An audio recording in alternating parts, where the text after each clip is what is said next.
Okay, good afternoon, everybody. My name is Simonetta Galli, and to start, I would like to thank Aneta and the eTwinning group bringing eSafety into eTwinning for inviting me. Just a few things about me and my experience with eTwinning. I'm a language teacher and mainly teach English to 11 to 13-year-olds in what is called the lower secondary school in Italy. I'm an active eTwinner, and today I'm here to show you a project called Fake News, which I implemented not alone, but with two other teachers from my school, my technology colleague, Monica Fucina, and my art colleague, Olga Crespiatico. And we did this project with a French teacher who is also the project founder, and her name is Isabelle Vallet, and she is from Normandy, France. And first of all, I would like to apologize for the title of the webinar, which is quite long. I know, tackling media literacy and safety issues with and within an eTwinning project Fake News. And thank God someone shortened it a little bit when promoting the webinar on eTwinning social networks. And the fact is, I was trying to put together maybe too many things. So what will this webinar be about? Before we look at the project itself, let me share with you a couple of ideas that came into my mind while I was preparing the speech for this webinar. So one thing that I know for sure is that all over Europe, all schools have a sort of e-safety policy by now, especially if you are an eTwinning school. All schools organize and schedule activities, meetings with experts for all students according to their age, and explain the legal consequences of misuse of social media like cyberbullying. Many schools join Safer Internet Day every year, and this independently from eTwinning and eTwinning projects. I'm talking about institutional activities as part of what each school offers pupils. And this is good and necessary because as educators and as schools, we are expected to do it, and we are expected to prepare our kids and help them be responsible digital citizens. No one can ignore the fact that our digital natives live an own life, as the Italian philosopher Luciano Floridi called the parallel life they live in the virtual world. And there they move as unaccompanied minors. And it is an everyday experience for them because our pupils spend many, sometimes too many hours of their lives on the internet, and they don't have the necessary knowledge and tools to cope with the danger they may encounter in this virtual world. And I'm referring especially to younger teenagers I work with. And this is one thing. And in one way or another, as teachers, we are all involved and committed to doing something. So take, for example, all the fuss about the metaverse. And there is a lot of talking about the metaverse and promotion of the metaverse experience, even in education. In Italy, we call it eduverse. And it's not only a new frontier or a new opportunity for education, it is also a way to accompany them in their own life and set some rules and help them face the dangers they might encounter and also reflect on their identities. But this is another story. So when I invented this long title for the webinar, I also wondered what an eTwinning project could add to what we already offer as regards as eSafety.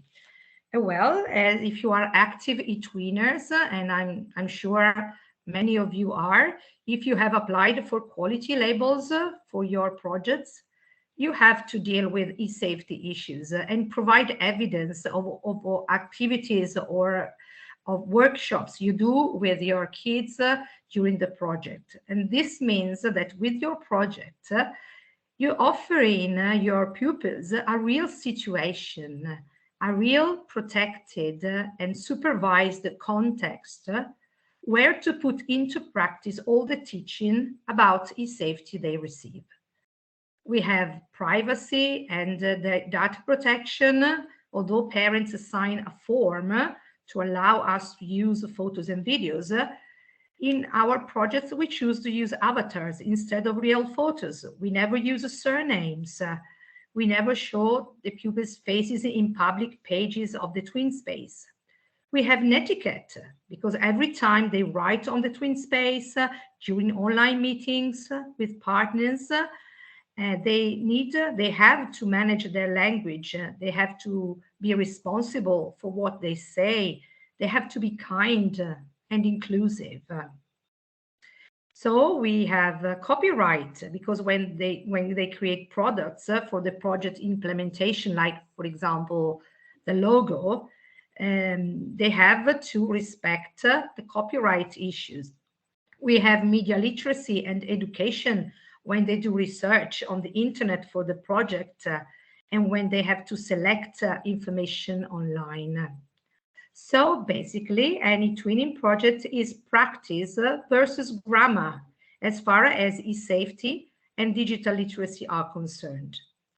All these issues, data protection, etiquette, copyright, are constantly reinforced all along the project in a protected environment where the teacher can monitor and be there every time it is necessary.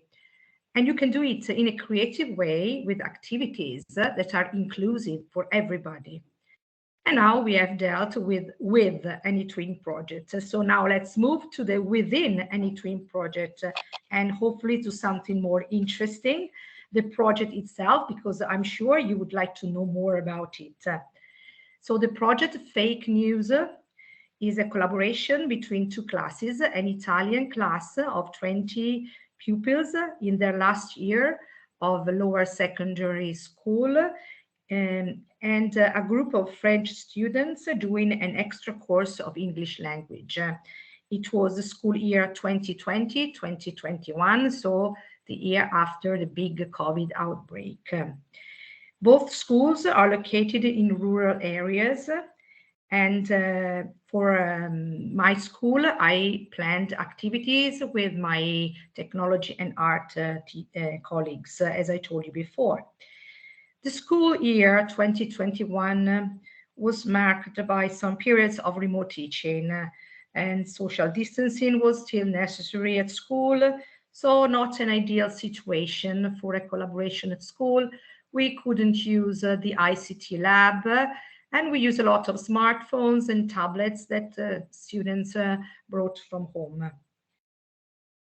And we wanted students to be the protagonists all along the project. So we started asking them if they wanted to do a project and if they wanted it about fake news. And the answer for the majority of them was yes. And so we started updating our avatars because they already had avatars created with Pixton. And this is the class 3A, all the people smiling. This is me, and this is and there's my technology colleague. And then we used all the possible available wonderful tools that the old twin space put at our disposal. So the member profile, they all wrote short introductions for their member profile. They used the project journal, the twin board, and also the poll for the logo contest.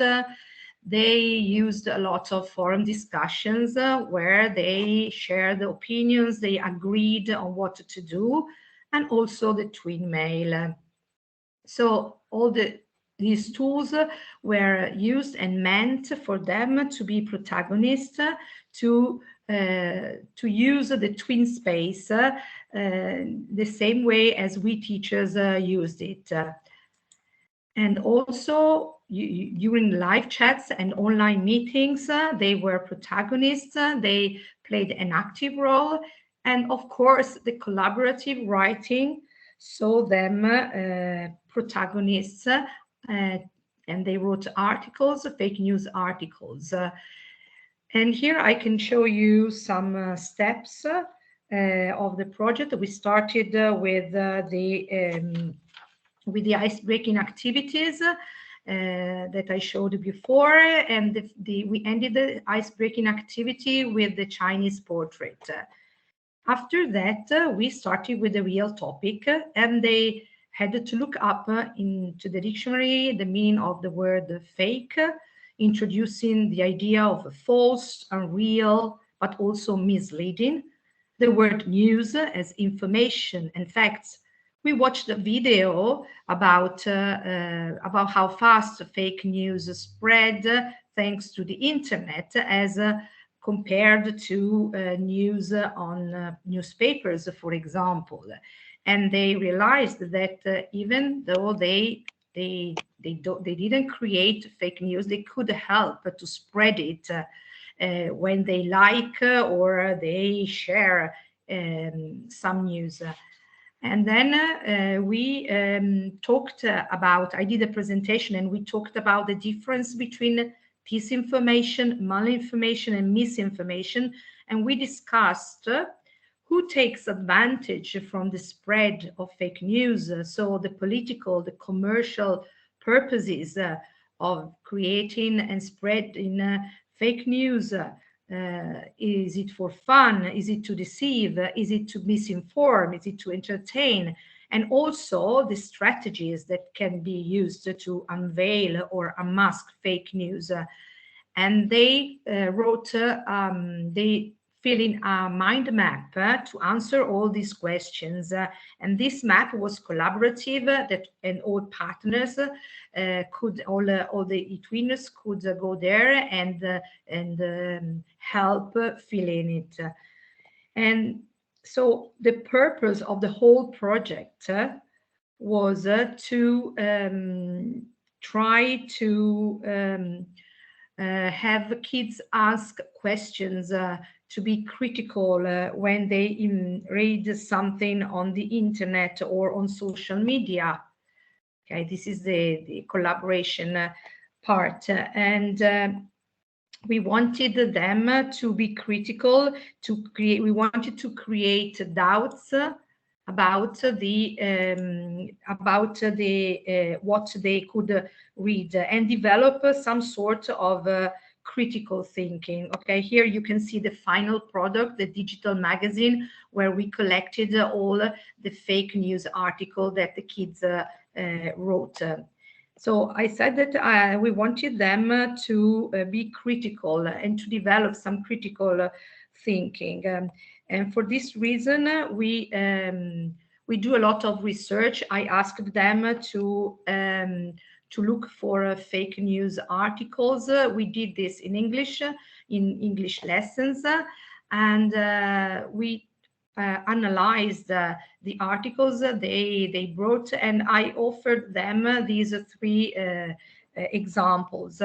On the left, you can see an article about a tank in northern Italy that was doing some military exercise and shot a hen farm by mistake. So the question for them was, is it true or not? It's a really unusual and entertaining news. So they checked, and strangely enough, it was true. And the article in the middle had the purpose to develop their observation, because it was an article about North African migration to Italy, and the picture that was under the article showed showed a lot of people trying to get into this boat, but after careful observation, kids could see that the people in the pictures didn't have African features. Actually, this picture was used wrongly and it's a real picture, but it is a picture describing the Albanian migration to Italy in the 90s. And on the right, there was an example of an unreliable account on Facebook. And I must recognize that kids are used to using social networks, and they could immediately detect this account that is false, a false, unreliable account. And then we collected all the articles we found in a Wakelet collection, and I could see that they were interested a lot in gossip, footballers, VIPs, and not really about real facts and news. I gave them this acronym, this GRAP test, that was a kind of mental checklist they could go through when they read an article. So they had to ask themselves, is it old news? Is it recent? Is the article from a reputable site? Who is the author? Is it a reliable author, a reliable source? Is the content correct?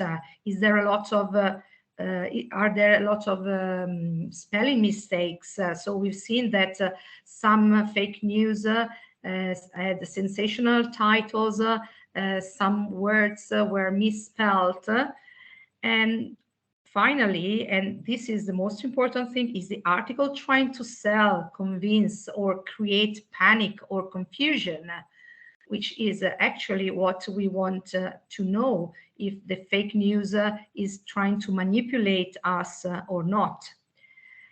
And another activity that is really important to develop critical thinking, and this was done during technology classes, is the logo creation, because it helped pupils develop critical thinking in a creative way, and it is always a lot of fun for them. And my technology colleague worked with pupils on ideas. She asked them to do some hand sketches first and explain in the idea behind. She recorded them talking in English about what the drawing was about, why they were drawing such a thing. And it's a sort of anatomy of fake news where you investigate purposes and points of view. So when you create a logo, the logo is representative of things or of an idea, and you have to have clear in your mind what you want to communicate, because logos are a form of communication based on visuals. So with the logo, they had to sum up ideas and concepts. And I'd like to draw your attention on some. These are just some examples of the logos they created. I've chosen the one with the girl drinking something from a bottle, and the bottle says fake news, and it alludes to an Italian idiomatic sentence about drinking, meaning that you are naive and you believe everything, so you are easily duped. So this idea was that when you hear fake news, you don't have to be naive, but you need to do some more investigation. And also the other one with the fake, the big fake shark trying to swallow the slow turtle news. And I'm sure you wonder which was the winning logo. The most voted was the one with the ear and the mouth. And you have fake news entering your ear, and your mouth should speak real things, should speak the truth, not fake news. So even if you hear fake news, you must be true. You must speak true things. And this logo, together with the one about the flag, which was created by a French student, became one collaborative logo, because the Italian girl that won the logo contest decided to create a new logo, put together the two, and it became then the project logo that you can find on the cover of the digital magazine too. Okay, and finally, we have the collaborative writing. Okay, the posters, sorry, I was forgetting.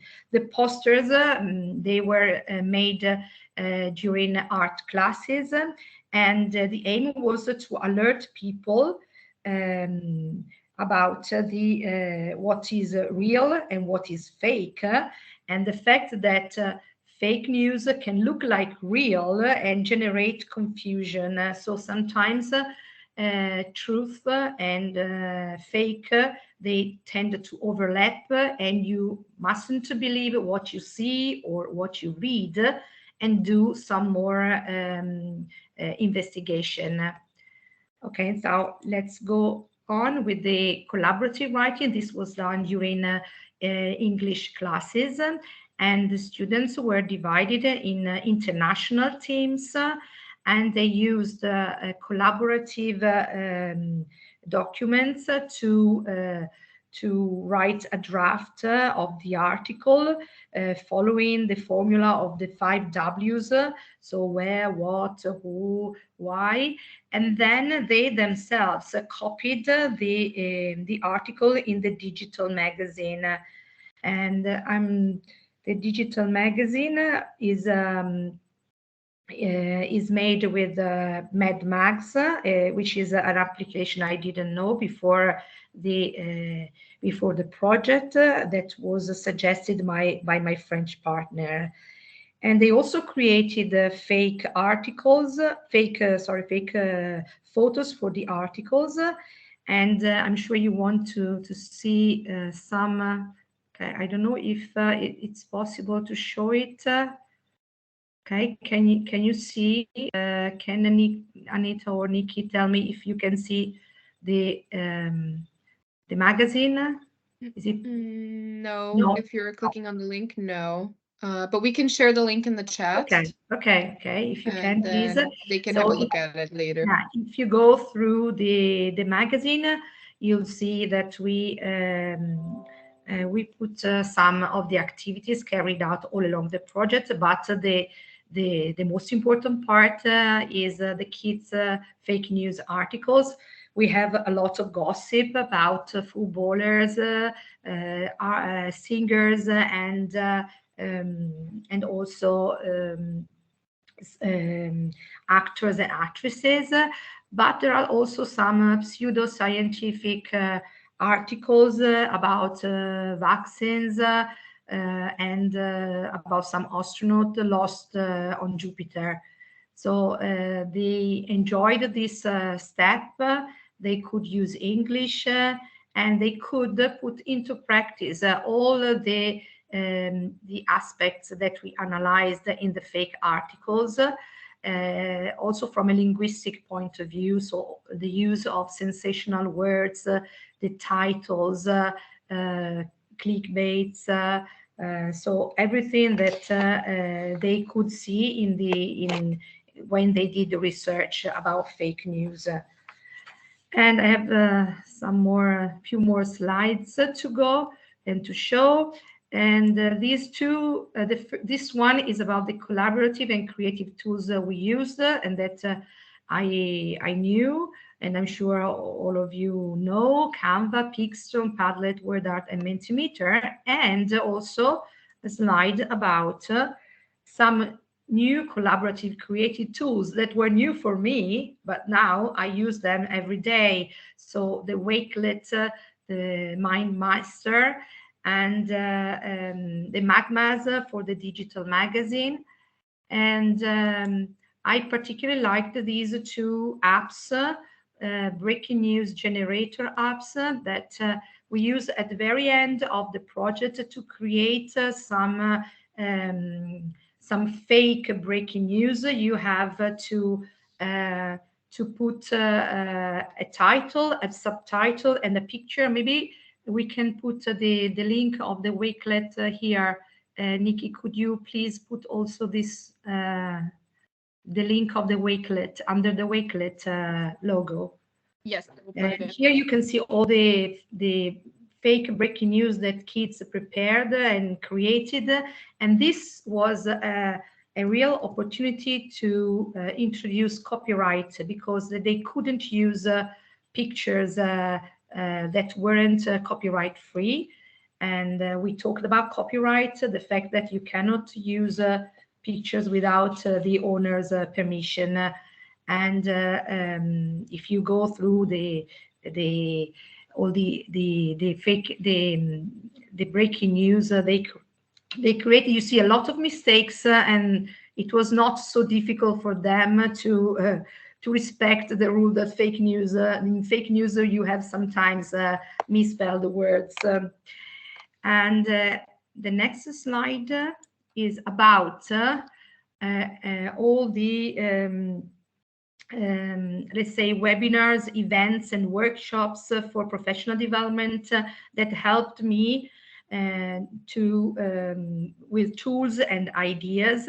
And eTwinners are not left alone. We were lucky that year was the year of the media literacy and disinformation as annual theme. So a lot of events were organized, and I could benefit from all the from any of them. So we have also this the eTwinning group bringing eSafety into eTwinning. And so I had a lot of opportunities to share ideas, to take ideas from other eTwinners.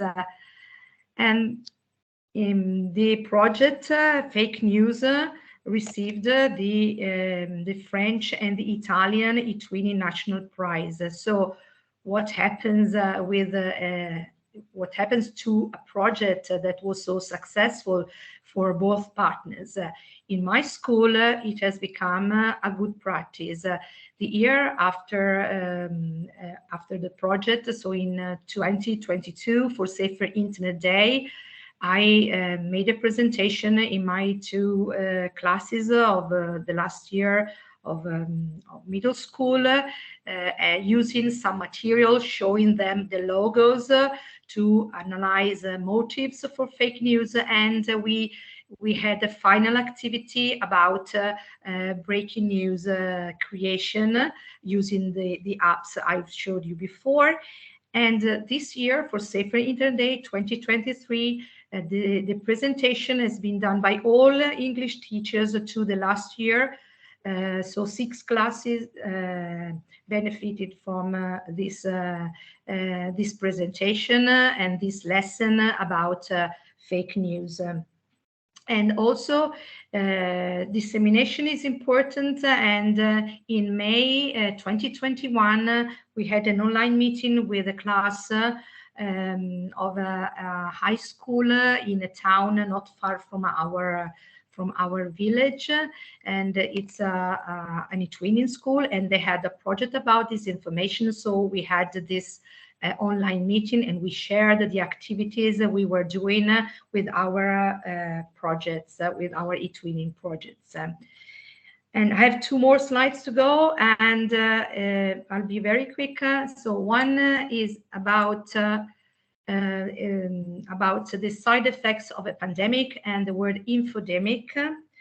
And I talked with my students about that, because you know, the fake news they brought and they wrote are not examples of misinformation, just malinformation. They were not intended to do harm. But with the pandemic, the infodemic that followed, we understood that it's the manipulation and the spread of fake news can create panic, can cause confusion in people. And to defend, we need to be critical. And the final is a slide where I'm showing you some a part of the presentation of one of my pupils. At her final exams, she talked about communication, and as an example of a way to communicate, she brought eTwinning and her eTwinning experience, and as an example of bad communication, fake news. And I don't know if you follow the Eurovision, but that year we could see the making of a fake news with the Italian rock band that won the Eurovision, Måneskin, and during the final, the singer was leaning down, and some journalists wrote that he was taking drugs, and the pupils were following this event, and they could see that that things can be easily changed, and some misunderstanding is possible.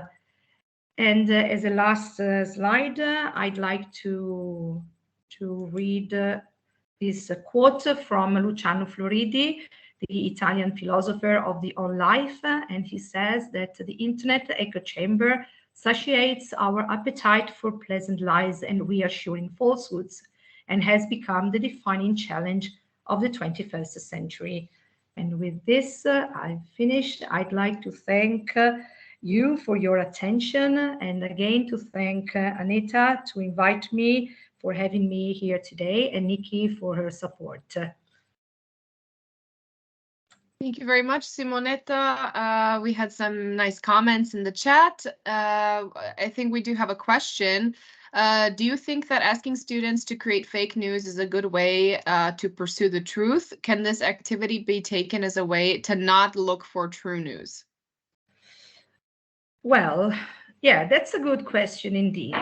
Okay, one way, one positive thing about having them create fake news as an English teacher is, of course, to have them use English and to try to write in English what they want to, and to try to have to use the proper language.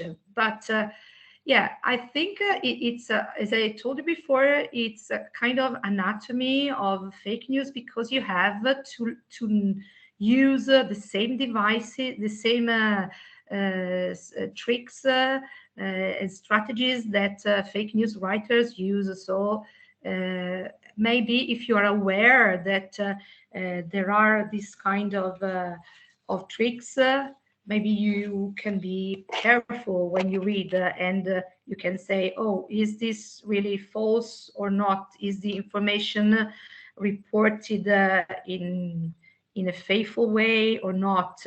Or is this causing me hate or disgust? And fake news often give voice to people's fear and worries. And so if you know which word can create your hate or disgust, maybe you are aware that who the person who writes the article maybe is trying to manipulate you. Who knows? Maybe, yes, maybe they can, especially for kids, for my kids, 13, for them it's fun. It's fun because the examples they brought were hoaxes, were stories, not really examples of misinformation. Maybe they are too young to be aware of what is behind fake news. But in a way, we talked about the graphical and linguistic aspects, and this I hope can help them when they read to ask questions, to be more critical. Okay. Okay. Thank you for the response. I think that those are all the questions that we have, unless somebody else has an additional question and you want to type it into the chat. Otherwise, I think we can go to Aneta now. Good afternoon, everyone. I would like to say thank you to Simonetta, who accepted my invitation and become an expert today. Your presentation was very, very good, and you showed us a lot of practical activities that I think we can implement in our teaching practice and do them together with our students. So it was very, very interesting. Thank you one more time, Simonetta. And as I'm a moderator of the eTwinning featured group called Bringing eSafety into eTwinning Projects, I would like to provide you with some updates concerning my group. And now I will try to share my screen and show the presentation that I prepared for today's meeting. I hope that you can see my presentation. Is it visible? Yes, yeah. And as I said, I would like to provide you with some information concerning my group, as well as say something about the featured groups that are visible on European School Education platform. My group is one of the featured group that are virtual spaces where members of the European School Education platform meet, discuss and share specific topics, subjects or other areas of interest. They are run by experienced eTwinners on a variety of topics. And currently there are some active featured groups focusing on specific themes such as English, environmental education, coding, STEM, and many others. Each featured group sets out activities and tasks for teachers to discuss and collaborate on. Featured groups are open for all teachers, regardless of their teaching practice. And as I mentioned before, my group is called Bringing eSafety into eTwinning Projects. It was established on the eTwinning main portal in 2015. At the moment, there are about 8,000 members in the group, and it's open for all eTwinners who want to develop their knowledge and skills in scope of eSafety matters. What are the aims of the group? Mainly, we are concentrating on exchanging information and experiences related to the theme of the group, which is eSafety. We also organize meetings with experts. These are webinars, but there are also organized live events with the participation of the active group members. And one of the webinar like that is running today, during which Simonetta talked about her eTwinning project that she carried out together with her students. And the group members are also encouraged to take active participation in events organized within the group. Each year, we organize different activities in the group. One of them is, for example, Safer Internet Day. I prepare some activities. During which the group members can exchange information on the activities or on the exercises that they carry out together with their students to celebrate Safer Internet Day. After the campaign, I also organized a webinar during which willing group members report on activities that took place in their institutions in order to celebrate Safer Internet Day.